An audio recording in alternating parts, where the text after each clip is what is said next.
I'm here with my buddy Milo in Redondo Beach, and in this video we're going to go over something I call click for looks, but basically this is a desensitization, really more of a counter conditioning game.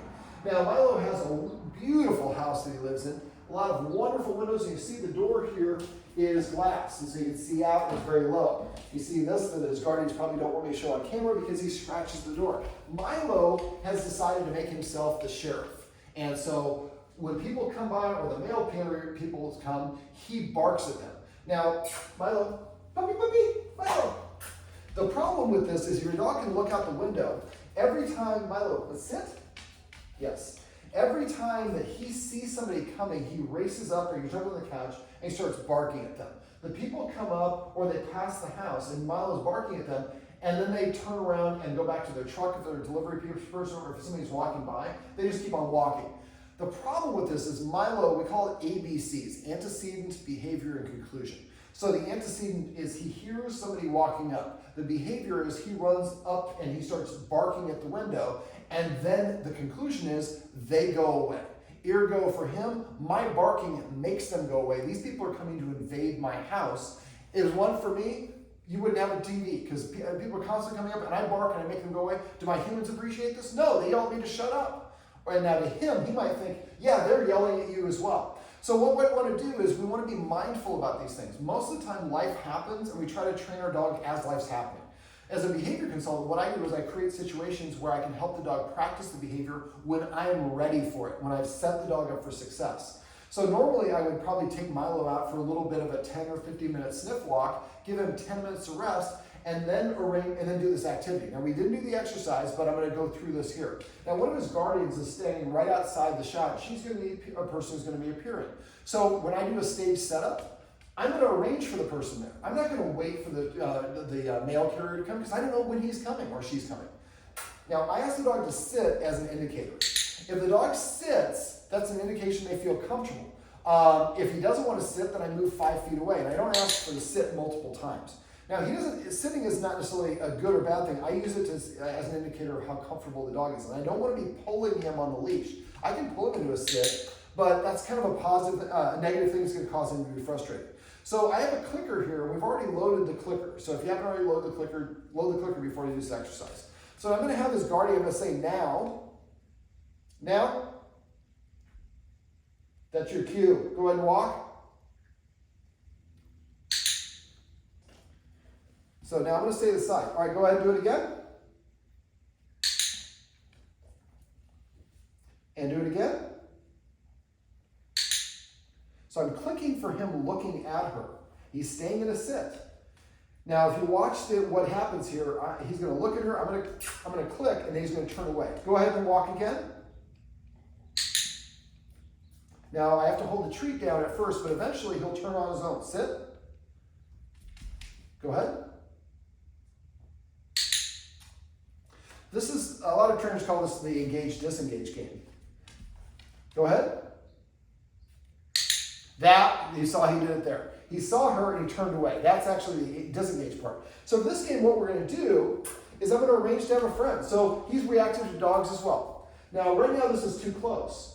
But I have the door open so you can see it without the glare. I wouldn't normally have the door open for this, although you could, as long as you have a leash or something to make sure he's safe. So then I would have a friend of yours with a dog walking maybe at the edge of that ledge where the bricks are. Now, you can't see it in the shot, we're not going to show it, but the camera can walk about 20 feet back. So what I want to do, Milo, is I want to increase the distance to set Milo up for success. So if Milo can't sit here when the dog walks by at the edge, where the lip where the bricks are, I'd move 5 feet back with them out of sight, make sure he settles down, and then practice again. What we're looking for is Milo to see them, Milo, come here, buddy, but not react. When you're doing this sort of exercise, the dog cannot react. He can like flick his ears, but if he starts barking, he's hysterical. You have to take him away, wait for him to reset, then start it again, but start further away. So now, as you're doing this, let's say go ahead and do it again. And he's turning away. So what we're saying is, when you look at another dog, good things happen. And I click to I'm clicking for him looking at the dog. So in this case, he's looking at his guardian. Milo, sit. So let's say that she has a dog. Milo, or go ahead, do it again. So as long as he was good, he didn't react or get up or bark or lunge, then we would sit and then have him do it again. Go ahead. And then he's getting a treat. And so I might do this until I get like 4 out of 5 passes in a row where he sits and watches them. That's great. Without barking or lunging.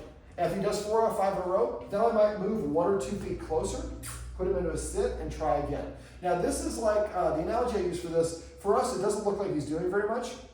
If you've ever ridden a roller coaster, you don't do very much, you sit down, but you probably burn like 500 calories in 2 minutes. This is analogous to that. This is, right now it's his guardian, he knows her. And this is a great way to practice his behavior because he's not going to freak out. So he gets used to this exercise, and that's what we always want to do when we're modifying dog behavior or doing training, is make it as easy as we can so the dog can learn the behavior we want. When it's easy, then gradually start increasing the level of difficulty. So eventually what we would do is have a friend with a dog that's a very calm dog. And they're walking on that lip, and we'd probably start by the painting that's on your wall. So Milo is as far away and the door is open. And I've exercised Milo first. If that dog's high energy, we've exercised that dog, maybe 10 minutes of rest. So Milo is so far away that he doesn't react. Sit. Go ahead and do it one more time. Sit. Milo, sit. All right, go ahead and walk one more time. Milo, sit. There you go. And if he gets up, it's not the worst thing in the world that he gets up. If he gets up like that and he stays there, that's fine. What I'm looking for is his behavior not to be animated and aroused. And after you get 4 or 5 at this distance, then you can move about 2 feet closer. Repeat it. You want to keep this to 2 to 5 minutes each practice session. And eventually, if you get to the point where he has difficulty sitting or he's kind of oscillating, he's on his edge. So then I would probably do something like this. Milo, come here. Move him a couple feet further away so he's more comfortable, and then do one more as a success. All right, let's do one last one.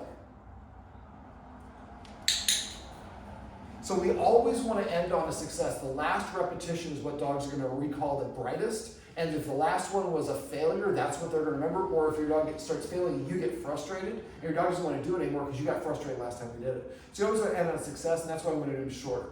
And gradually, you're going to get closer and closer. Eventually, you're like at the door. Eventually, you're outside. Eventually, you're there. And eventually, we're maybe on the lip, and people are walking by in the street. And now when dogs walk by, instead of being something that I want to bark and growl at, I like it when dogs walk by because that means I'm going to get a treat.